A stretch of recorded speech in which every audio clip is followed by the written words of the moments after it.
recently was flooding the headlines because of Nancy Pelosi's visit to Taiwan that became like a shitstorm. There were subsequent visits by some other congressmen as well, Yes, like congresspeople as well. 2 weeks later, there were several other congresspeople. So, I mean, first of all, I'm very confused. Like, when it first made the headlines of like, Pelosi's gonna visit Taiwan, I was like, who cares? Like, I didn't understand why that mattered because I follow Taiwan on Twitter, the president of Taiwan on Twitter, just to see.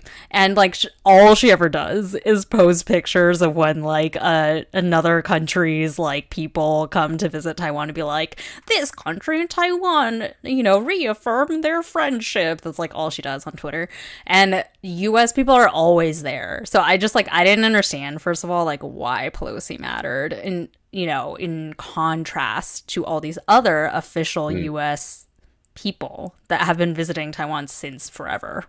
I think it's because she's so close to the presidency. Like, she's technically like third or fourth in succession, if anything. Ooh, like designated survivor style. She's like very she's like to the top. she's very close to being the president. If anything happened to like Biden, Kamala, then it's like her. So I think also like because of her standing in Congress and like how long she's been there, it's like this whole geopolitical like show thing where she going there somehow implies that the United States somehow supports Taiwan and like legitimizes it somehow by sending basically something to the effect of a head of state to that nation. I don't think any president has ever, or vice president has ever visited Taiwan. It might be even part of the like agreement that they have in place that they would like never do that. I also think it's because her schedule got leaked. So usually with these trips, like the succeeding Congress people trip, you didn't really know until they were there. And I think because her schedule got leaked, it got blown up really quickly where everyone could be like, oh my God, she's going.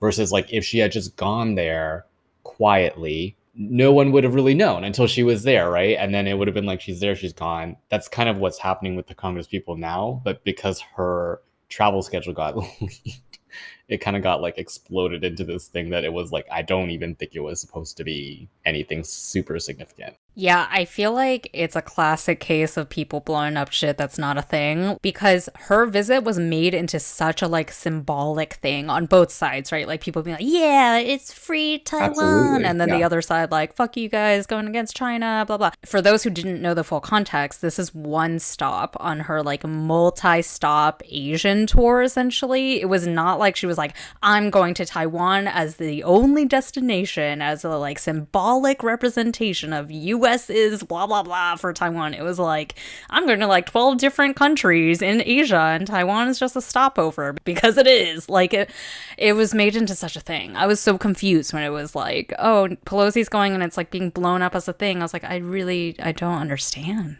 Yeah. And also, like, I'm sorry, I get what you're saying about like she is technically, if like all these commander-in-chief type people, if she's really that high up of like, if all these people died, she'd become president, you know? It's just like comical to me. She's so old. Just like every time I look at the politicians running our government, I'm like, so you're saying if Biden's out, Kamala's out, like maybe one or two other people are out, we have this like 86-year-old woman who then becomes our president, and this is like a thing. It just like blows my mind again about like how ancient our government is. Everyone is old. Blah.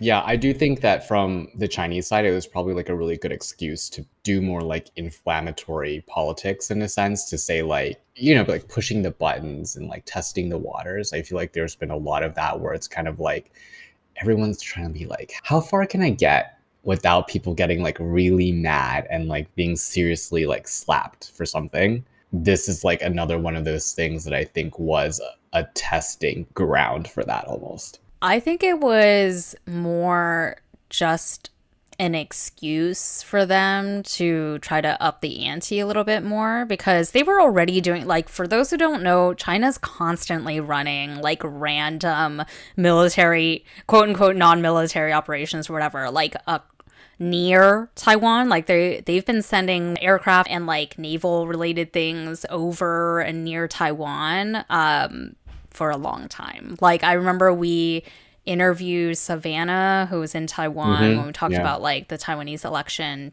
1 or 2 years ago.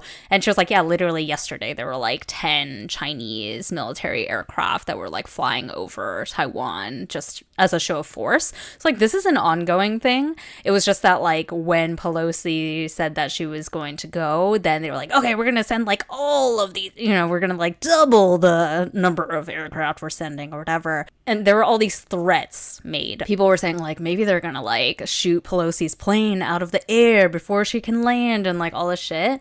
And I don't know if you saw, but there's actually like either NBC or Associated Press printed this article. It was actually kind of funny. It backfired on China in that they're always really aggressive, right? With their kind of like threats Yes. of like, okay, if you push our buttons, we're going to like come back harder on you.